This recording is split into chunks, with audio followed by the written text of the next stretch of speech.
윤석열 정부의 노동개혁을 이끌어갈 경제사회노동위원회 위원장 어제 시작을 알렸습니다. 바로 김문수 전 경기도지사인데요. 대통령실은 그가 80년대 노동운동을 이끈 상징적인 인물이라면서 그 임명 배경을 밝히기도 했습니다. 앞으로 윤석열 정부의 노동개혁을 어떻게 이끌어갈지 직접 이야기를 들어보겠습니다. 위원장님 나와 계십니까? 예, 반갑습니다. 김문수입니다. 네, 먼저 축하드립니다. 어제 취임식도 하셨죠? 어제 했습니다. 네. 자, 들리는 바에 따르면 대통령께서 직접 위원장직을 제안했다라고 하더라고요. 그게 맞습니까? 예, 그렇습니다. 전화 왔습니까? 예, 만나 뵙고. 직접 만나서 예. 아마 대통령께서 위원장님을 노동개혁의 아마 적임자라고 본 결과 그렇게 한 거다. 이렇게 봐도 되는 겁니까? 예, 그렇게 보시면 특별하게 제가 다른 어떤 해야 되는 것보다도 네. 좀 산적한 일이 많은데 제가 한번 하는 것이 어떨까 생각하신 것 같습니다. 그래서 저 말고도 좋은 분이 많이 검토가 됐는데 네. 제가 여러 측면으로 지금 현재 여러 가지 점을 고려하셔서 저를 임명하신 걸로 봅니다. 중책을 정말 맡으셨어요. 네. 자, 현재 우리 위원장님께서 보시기에는 윤석열 정부의 노동 개혁 어떤 색깔을 갖고 있는지 또 어떤 목표를 갖고 또 일을 할 건지 좀 말씀 좀 부탁드리겠습니다. 윤석열 대통령께서 이제 후보할 때나 예. 당선되고 난 다음에도 노동계에 대해서 노총도 직접 방문하고 여러 가지로 접근하기 위한 노동자들과 친밀하게 접근해서 듣고 말씀을 나누고 또 여러 가지 어려운 점이 있으면은 수용하고 네. 이런 모습을 보여줬다고 생각하는데 저는 앞으로 잘할 수 있도록 대통령께서 이 부분에 성과를 낼 수 있도록 최선을 다해서 노력을 하겠습니다. 일각에서는 윤석열 정부 노동시장의 유연화가 좀 핵심 아니냐, 또 그것에 맞춰서 노동개혁을 해가는 거 아니냐 이렇게 또 평가를 하기도 하더라고요. 그 부분 어떻게 보십니까? 유연화도 이제 4차 산업혁명이나 여러 가지 코로나도 여러 가지 유연화도 필요하겠지만 네. 더 중요한 것은 결국은 지금 우리나라에서 젊은이들이 일자리를 못 구하고 있고요. 또 일하는 분들 중에서도 정규직이나 이제 괜찮은 직장도 있지만 예. 상당히 어려운 분도 많지 않습니까? 그렇죠. 그래서 노동조합에 조직된 분이 한 10%인데 민주노총이 5%, 한국노총이 조금 더 많은 5%. 네. 나머지 한 90%는 노동조합 맛도 못 보고 있지 않습니까? 노동조합 맛도 못 본다고요? 예. 이런 많은 근로자들, 노동자들이 그러면 이분들은 누구를 통해서 자신의 의사를 대변하고 이익을 실현할 수 있겠느냐. 그러면서 저희 경사노위 경제사회노동위원회는 이 조직되지도 못하고 가장 소외되고 바닥에서 뭉치지도 못하고 흩어져서 고생하고 계시는 많은 우리 젊은이들과 미조직 노동자들의 목소리에 귀를 기울이고 달려가서 또 그분들 손을 잡고 그분들 눈물을 닦아드리는 그런 경제사회노동위원회를 할 수 있도록 노력하겠습니다. 노동조합에 속하지 않은 노동자들도 바라보겠다 이 말씀이시네요. 예, 그분들을 대변할 수 있는 게 지금 없지 않습니까? 없으니까. 예. 자, 한편으로는 지금 노동계 얘기입니다. 그분들 포함해서 윤석열 정부는 좀 친노동이 아닌 친기업 성향 아니냐 이러면서 그게 지금 말했던 게 조합일 수도 있는데 노동조합일 수도 있는데 이런 노동계의 움직임은 어떻게 보고 계십니까? 노동계 움직임은 윤석열 대통령만이 아니라 네. 그전에 문재인 대통령에 대해서도 지나치게 자기들 의견을 덜 들어준다. 이래서 지난번 제 전임 문성현 위원장이 있었습니다. 네. 이제 저 대학 후배고 저보다 노동운동 좀 후배입니다만은 그분이 사실 민노총 출신이고 금속노조 위원장도 했지 않습니까? 맞습니다. 예. 예, 그런데도 불구하고 전혀 이 경제사회노동위원회 참여를 안 했습니다. 민주노총이. 예. 그래서 이런 부분도 저도 최선을 다해서 노력을 하면서 그분들이 어떤 점 때문에 이 경제사회노동위원회에 대해서 오해를 하고 계신 점 있으면 그 풀고 아하. 또 우리가 고쳐야 될 것 있지 않습니까? 예. 제가 고쳐야 될 것, 경제사회 노동위원회가 고쳐야 될 것, 어허. 우리 대통령도 고쳐야 될 것 있으면 제가 고치도록 그렇게 노력하겠습니다. 그 비슷한 말로 그렇게 말씀하셨더라고요. 나에 대한 불신에 대해서는 더 진지하고 겸허하게 스스로 돌아보겠다. 이게 어떤 의미입니까? 뭐 제가 네. 듣고요. 예. 말씀을 듣고 저 비판하는 사람한테도 다가가고 그다음에 고칠 거 있으면 고치고 네. 그다음에 손을 잡고 함께 해야지만 이 노동 현장도 좋아지고 기업도 좋아지고 우리 국민들이 행복하지 않겠습니까? 그러면요, 위원장님. 네. 네. 대통령이나 좀 위에도 좀 쓴소리를 좀 할 수 있는 겁니까 앞으로? 물론이죠. 쓴소리라면 김문수 아닙니까? 쓴소리 김문수. 네. 쓴소리를 좀 해야 이게 뭐가 풀립니다. 왜냐하면 이 노사정위원회가 뭐 지금 다 이게 지금 다 잘 조율을 해야 되고 할 말 해야 되거든요. 그렇습니다. 그 말씀 꼭 하시겠다. 물론이죠. 네. 네.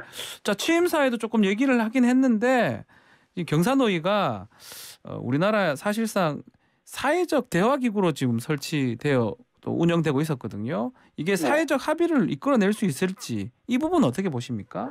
사회적 합의라는 거는 굉장히 어렵죠. 그래서 특히 지금 민주노총이 안 들어오고 있었지 않습니까? 네.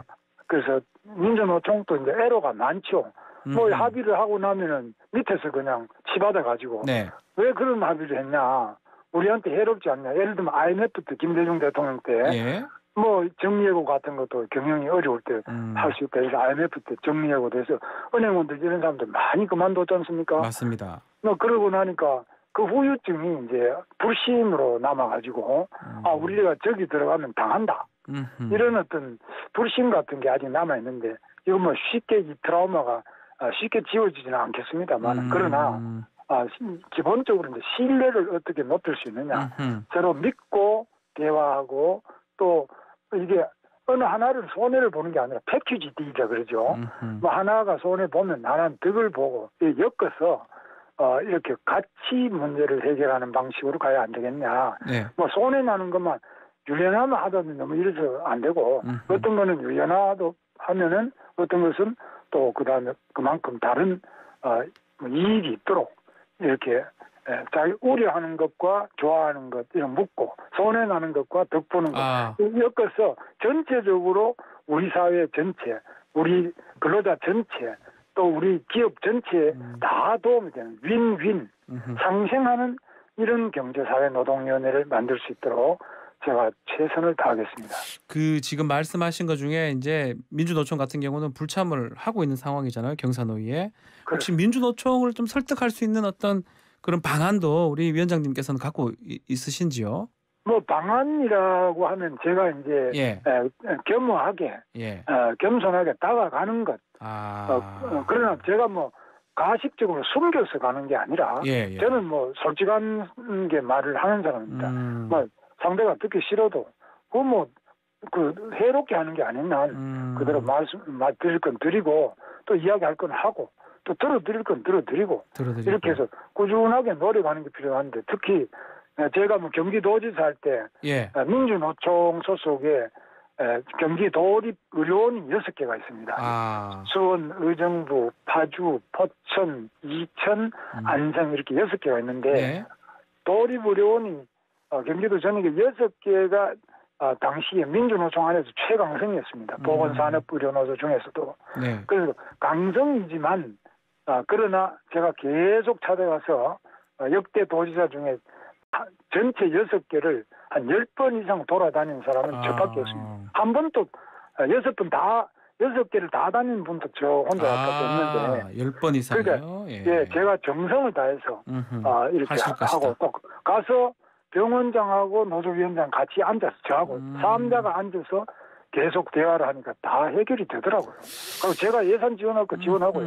제가 뭐 홍준표 의원은 진주 의료는 폐쇄를 시켜버렸지만 그 홍준표 경남도지사 말씀하시는 거죠 당시에? 그렇죠. 저는 뭐 폐쇄 하나도 안 시키고 다 원만하게 돼서 지금 뭐 오히려 확장도 해주고 시설도 개선하고 더 좋도록 이렇게 만들어냈습니다.